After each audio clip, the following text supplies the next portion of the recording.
हमारे संसदीय इतिहास में सबसे ये रिकॉर्ड है कि एक दिन में 146 मेंबर्स को निलंबित करना, ये हमारे संसदीय इतिहास में एक रिकॉर्ड है। और दुनिया में भी ऐसा कोई उदाहरण नहीं कि एक ही दिन में 146 सांसदों को निलंबित करके 3 दिन में 14 बिल पारित करना, ये रिकॉर्ड है सर, ये रिकॉर्ड है।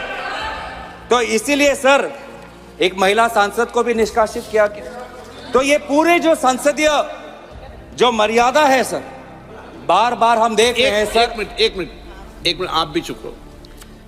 मैं माननीय सदस्य से अपेक्षा करूंगा कि वो सदन के किसी भी निर्णय पर जो सदन ने लिया है उस पर टिप्पणी नहीं करे तो उचित रहे।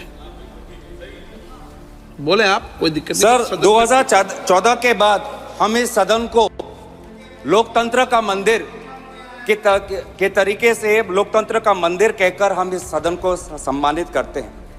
लेकिन सर 2014 के बाद धीरे धीरे हम एक सुनिश्चित योजना सत्ता पक्ष के द्वारा देख रहे हैं। अब ये सदन या ये संसद लोकतंत्र का मंदिर नहीं सर, ये एक विशेष सम्राट का जीता जागता राज दरबार धीरे धीरे बनता जा रहा है। अब महाराज एक सेकंड आप 1 मिनट मानिए। आप बहुत वरिष्ठ सदस्य हैं, आप संसद पर ही आरोप लगाएं। इस संस्था में आप बैठे हैं, जिस संस्था का पवित्र सदन है, आप ही सोचें क्या बोल रहे हैं आप। नो एलिगेशन ना, आपने संसद पर सवाल उठाया, पार्लियामेंट की सिस्टम पर सवाल उठाया। नो सर मैं अपनी बात रखूं। हाँ। मैं सदन की मर्यादा और भारत की संसदीय की इतिहास की मर्यादा की संरक्षण में बोल बात कर रहा हूं, सत्ता पक्ष की सुनिश्चित योजना। क्योंकि जब भी यहाँ पे महाराज जब आते हैं तो सारे सांसद खड़े होकर ताली बजाते हैं, उनका जयकार होता है। जो जिस जिम्मेवारी से हम आते हैं, जिस जिम्मेवारी से हम आते हैं सर, वो जिम्मेवारी को हम भूल जाते हैं।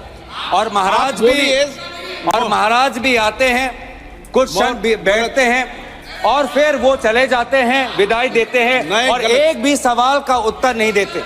सर इससे पहले भी सदन में और इस संसद में बहुत से प्रधानमंत्री राष्ट्रपति के अभिभाषण में बोले ना, माननीय आदरणीय अध्यक्ष महोदय, राष्ट्रपति के अभिभाषण में बोले।